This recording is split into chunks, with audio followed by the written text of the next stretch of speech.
The iPhone Air delivers remarkable performance in a super thin and light design that's very durable. I especially like getting A19 Pro power in something this compact, but you have to make some trade-offs for the steep $1,000 price.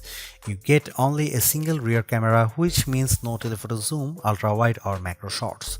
And while the Air's battery life is solid, it's a few hours behind the iPhone 17 Pro Max. The iPhone Air represents the first major shakeup to the iPhone family in years. The Air replaces the iPhone 16 Plus in Apple's lineup, but it really stands on its own as a completely new device. In fact, the iPhone Air really feels like a blueprint for the future as Apple nears the 20th anniversary of the original iPhone. Measuring 5.6mm, the iPhone Air is the thinnest phone in the world that's not a foldable, and yet it feels very sturdy thanks to its titanium frame. I have literally tried to bend and break this handset and it stayed intact. The Air doesn't skimp on performance either, packing an A19 Pro chip for playing demanding games and taking advantage of Apple intelligence. So what's the catch with this super slim Air? There's only a single camera, and while the battery life is pretty solid for something this size, you get less endurance versus the iPhone 17 Pro models. But it might still be the best phone for you, depending on what you are looking for. Here is the pros and cons in my full iPhone Air review.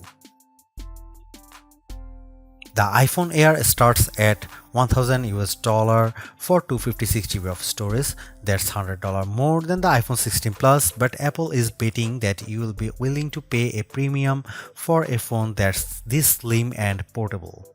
There is just one problem. The iPhone 17 Pro starts at $1,099, which is just $100 more for a phone with triple cameras, a bigger battery, and an A19 Pro chip with an extra GPU core and vapor chamber cooling for better sustained performance. So you should really think about whether this stunning design is worth it. The iPhone Air has a release date of September 19. The iPhone Air is so thin and light that you are worried for its safety when you see it from across the room, but you will feel reassured when you put it in your hands. Measuring just 5.64mm thin, the iPhone Air edges out the Samsung Galaxy S25 Edge for the thinnest phone we have tested. The Air is so thin, in fact, that you might forget it's in your front pocket. Well, the whole device isn't this thin. The plateau or camera bump runs across the top of the device and jutes out. At least it doesn't wobble on a table when you press down. Apple purposely crammed all the major components into this area to make room for a larger battery down below. The iPhone Air comes in sky blue, cloud white, light gold, and black. Frankly, the black color makes the design look cheap and not as thin. I preferred the sky blue model I tested, which does a better job of showing off the Air's thin profile. Some have complained that the titanium frame is too shiny, but I don't agree. If you are worried about the durability for a phone this thin, I think you can rest easy.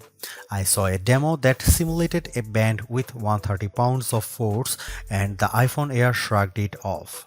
To further fortify the iPhone Air, Apple equipped the phone with a Ceramic Shield 2 display with 3x the scratch resistance of the previous technology and the Ceramic Shield back that's 4x more crack resistant than glass.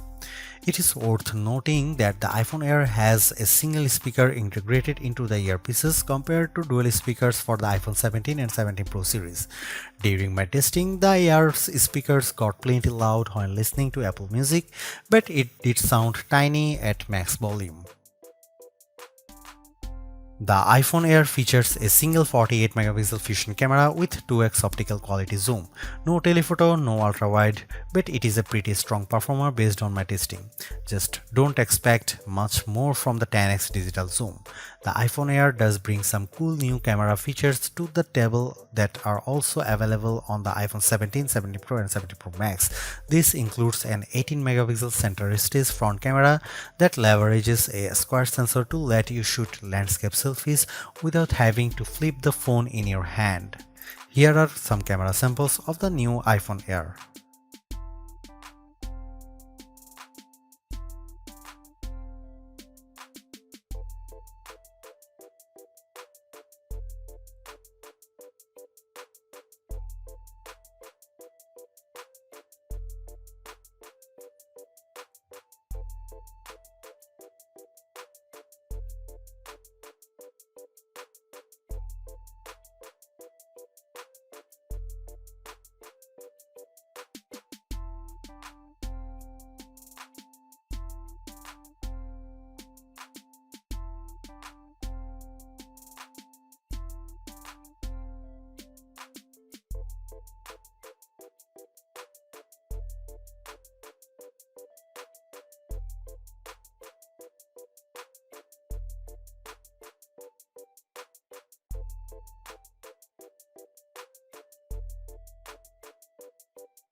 I am torn about the iPhone Air as its remarkable piece of engineering.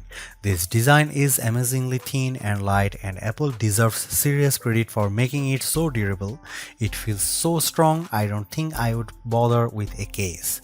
I also like how well the iPhone Air performs.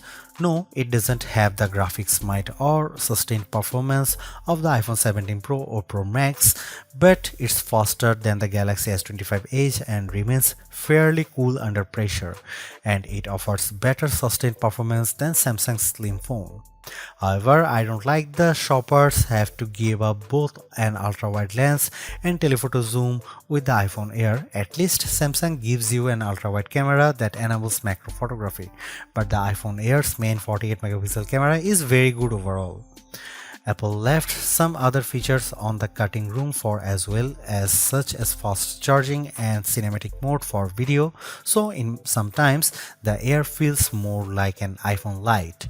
Overall, I think the iPhone Air is worth buying for those who want a super slim phone that's very easy to carry, that doesn't sacrifice too much on performance, but you will have to live with some trade-offs if you want something this compact.